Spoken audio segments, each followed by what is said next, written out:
He watched good leaders lose everything because they felt too much. Niccolò Machiavelli, the man who wrote the most controversial book on leadership ever created. And the one thing that got him called evil, immoral, ruthless, was this simple idea. If you want to lead, you can't let your emotions make your decisions. Because emotions lie, emotions cloud judgment, and emotional leaders destroy everything they're trying to protect. Most people rejected this. They still do. But 500 years later, every successful leader follows his advice whether they admit it or not. So let's go back. Renaissance Italy. About 500 years ago.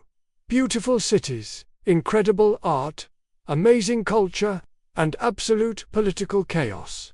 Families fighting for power.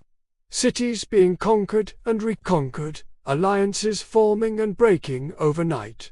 Leaders rising and falling constantly. And Machiavelli is right there, watching all of it. Taking notes, seeing patterns nobody else sees. And here's what he notices. The leaders who survive aren't the nicest ones. They're not the most moral ones. They're not even the smartest ones. They're the ones who can make hard decisions without letting emotions get in the way. He sees kind leaders get destroyed because they couldn't make brutal choices when needed. He sees moral leaders lose power because they wouldn't compromise their principles. He sees passionate leaders make terrible decisions because they acted from anger or love or fear instead of strategy. And then he sees ruthless leaders succeed. Not because they're evil, but because they can separate their feelings from their decisions. They can do what's necessary, even when it feels wrong. They can think strategically, even when their heart says something different. So Machiavelli writes The Prince, a guide for leaders. And the central message is this. Your job isn't to be good. Your job is to be effective. And effectiveness requires putting strategy above emotion every single time. People hated this. They called him evil. They said he was teaching people to be monsters. But Machiavelli wasn't teaching evil. He was teaching reality. And reality doesn't care about your feelings. Here's what he understood. Emotions are designed for personal survival. Fear keeps you safe. Anger protects you. Love bonds you to others. They're useful in your personal life, but when you're responsible for other people, when you're making decisions that affect hundreds or thousands or millions, emotions become dangerous. Because emotions make you short-sighted. They make you reactive. They make you choose what feels right instead of what actually works, and that gets people killed. He gave specific examples. A leader shows mercy to an enemy. Feels good, feels moral. Feels right, but that enemy comes back stronger and attacks again. Now more people die because the leader let emotion override strategy. Or a leader punishes someone harshly, feels wrong, feels cruel, but it sends a message. It prevents future problems. It saves lives in the long run. So which choice is actually more moral? The one that feels good or the one that works? Machiavelli said, "It is better to be feared than loved, if you cannot be both." That's the line everyone remembers. And everyone thinks it's cruel. But look at what he's actually saying. If you have to choose between being liked and being respected, choose respect. Because people who like you will abandon you when it's convenient. People who respect your power will think twice. This isn't about being mean for no reason.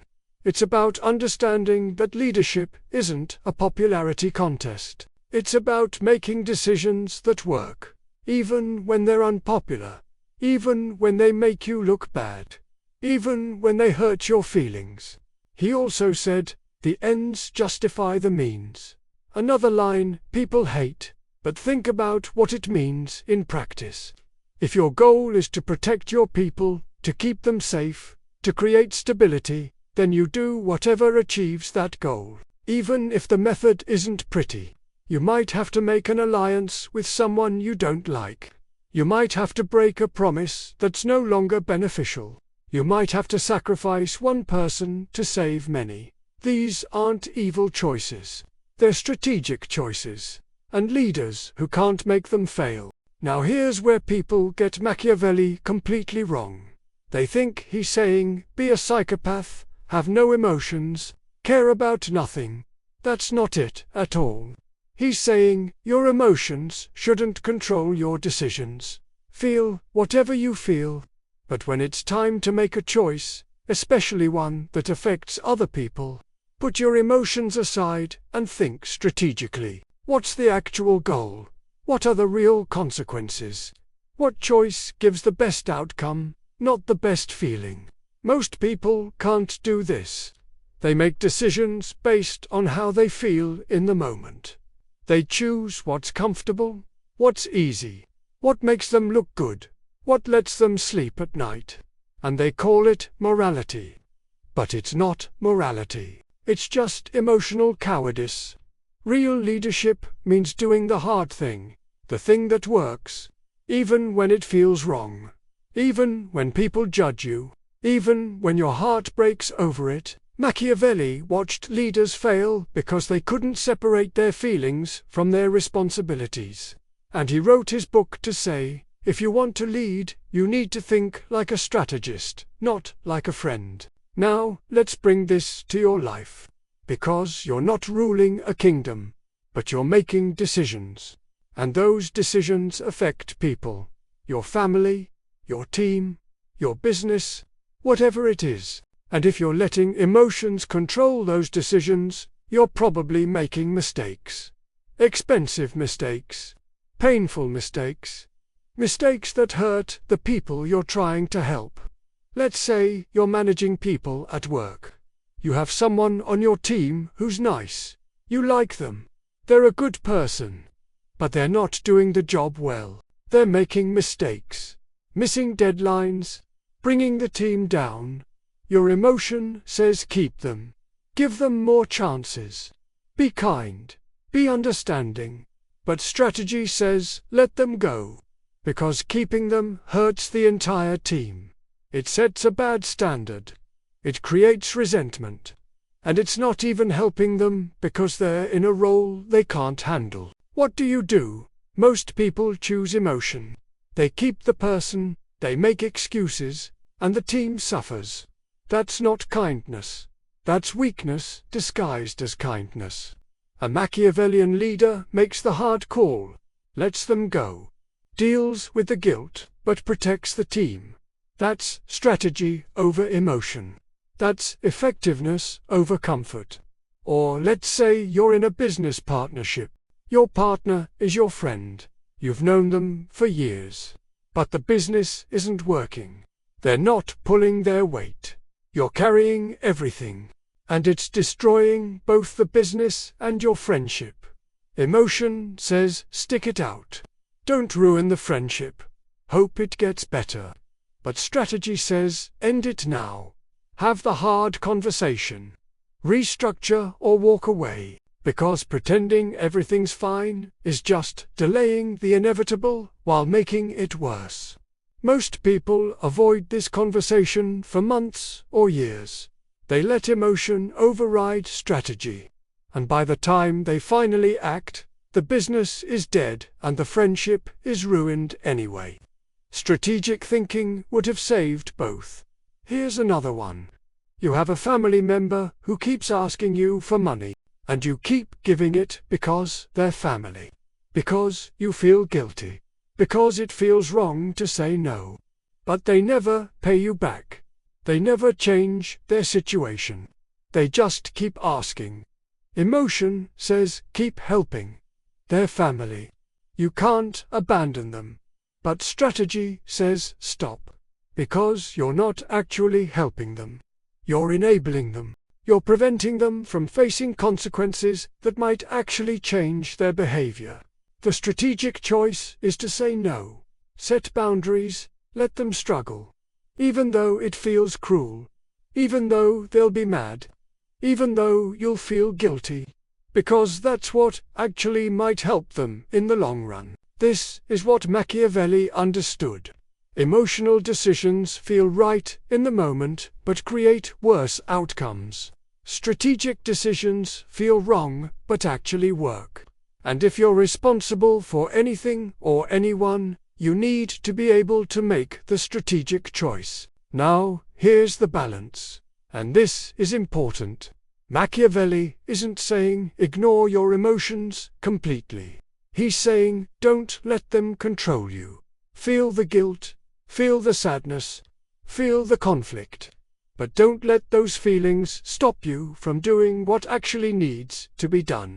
Acknowledge the emotion, then make the strategic choice anyway. This is what separates effective leaders from popular ones. Effective leaders can hold the tension. They can feel compassion and still make hard decisions. They can care about people and still do what's necessary. They don't pretend it doesn't hurt. They just don't let the hurt stop them. Most people can't do this. So they either become too emotional and ineffective, or they shut down their emotions completely and become cold. But the real skill is feeling everything and still thinking clearly. Machiavelli would say, leaders must have the heart of a lion and the mind of a fox. The courage to act and the wisdom to think strategically. Emotion and strategy, both present, but strategy in control. This is why his book is still relevant. Why it's still controversial. Because what he's asking for is hard. It goes against how most people operate. It requires you to be uncomfortable, to be judged, to live with guilt sometimes. But it works. And if you look at successful leaders in any field, they all do this. They all make strategic decisions that their emotions argue against. They all choose effectiveness over comfort. The ones who can't do this, they fail. They get replaced. They lose what they're trying to protect. Not because they're bad people, but because they let feelings override strategy. Machiavelli saw this pattern 500 years ago, and it's still true today. Emotion makes you feel good. Strategy makes you effective. And if you want to lead anything, if you want to protect anything, if you want to build anything that lasts, you need to choose strategy, even when it hurts, even when people judge you, even when your heart tells you otherwise. Because that's what leadership actually is. Making the hard call, doing what works, putting results above feelings. That's not evil. That's responsibility. And it's waiting for anyone brave enough to accept it. Subscribe for more truths that separate leaders from followers.